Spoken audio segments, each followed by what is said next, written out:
Hello Virgos, welcome to the channel.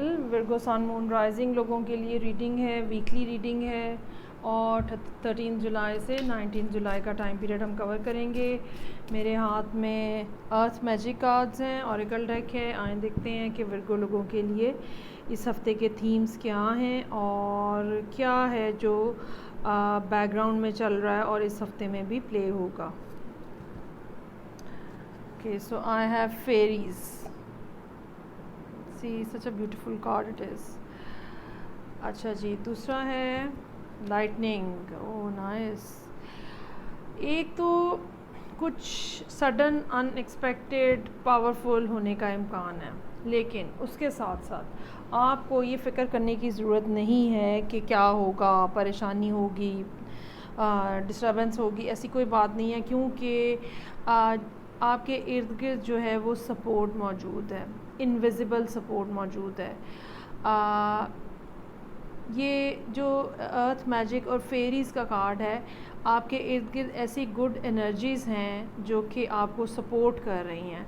और अगर आपके आसपास कुछ इस किस्म का सडन एक्सप्लोजन या सडन कुछ हैपनिंग, सडन कुछ इवेंट होता है, तो डेफ़िनेटली ये पॉजिटिव एनर्जीज़ जो हैं ये आपको टेक केयर करेंगी और आपका ख्याल रखेंगी। सो फ़िक्र की बात नहीं है, जो भी होने जा रहा है उसको जस्ट होने दें, ठीक है। अच्छा जी, अब हम देखते हैं कि हफ्ते के 7 दिन और वर्गोस क्या मैसेजेस हैं। अच्छा जी, so I have 2 of swords. बातचीत किसी से नहीं हो रही। 2 of pentacles, justice, emperor, fool, wow, 6 of cups, 7 of once.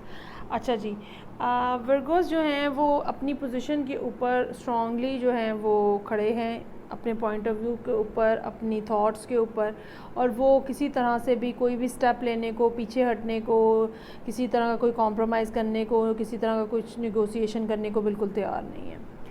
2 of swords, Monday वाला दिन, आप कोई बात नहीं करना चाह रहे, आप कोई बात सुनना नहीं चाह रहे, ठीक है। आपने अपने कान और मुंह सब बंद किया हुआ है, ना बात सुननी है ना बात करनी है। सिचुएशन में काफ़ी अप एंड डाउन है, स्पेशली ट्यूसडे वाले दिन कुछ समझ नहीं आ रहा कि क्या किया जाए।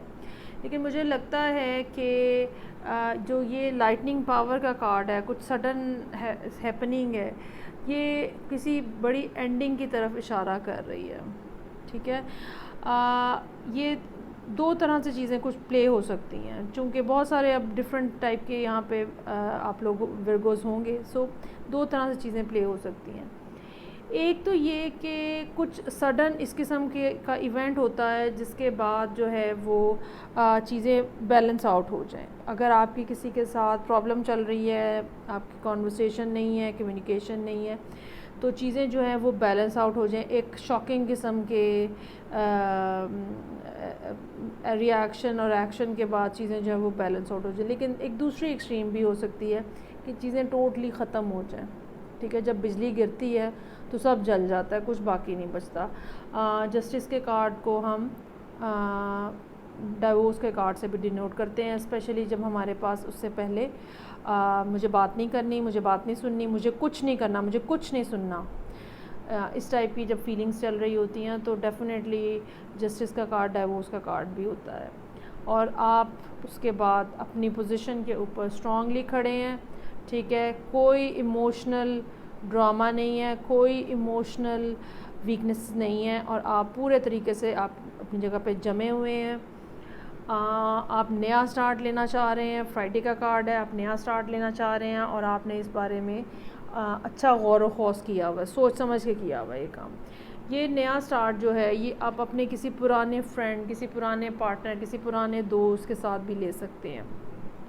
लेकिन याद रखिएगा कि लोग जो हैं वो आपको बहुत ज़्यादा रेजिस्ट करेंगे, लेकिन बहरहाल आपकी लाइफ है, आप अपना डिसाइड कर सकते हैं।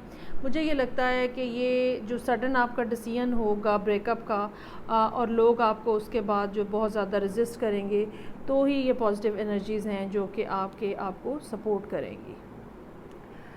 ये वर्गोस के लिए रीडिंग थी। इस हफ़्ते की फ़ीडबैक का मुझे इंतज़ार रहेगा। मुझे बताएं कि ये किस तरह से प्ले हो रही है। ओवरऑल आप इस सिचुएशन में से अच्छे तरीके से निकल जाएंगे, ठीक है, जो भी सिचुएशन अब आपकी लाइफ में ये हो रही है। नेक्स्ट रीडिंग के साथ मैं आपसे फिर मिलूँगी। Till then take care, bye.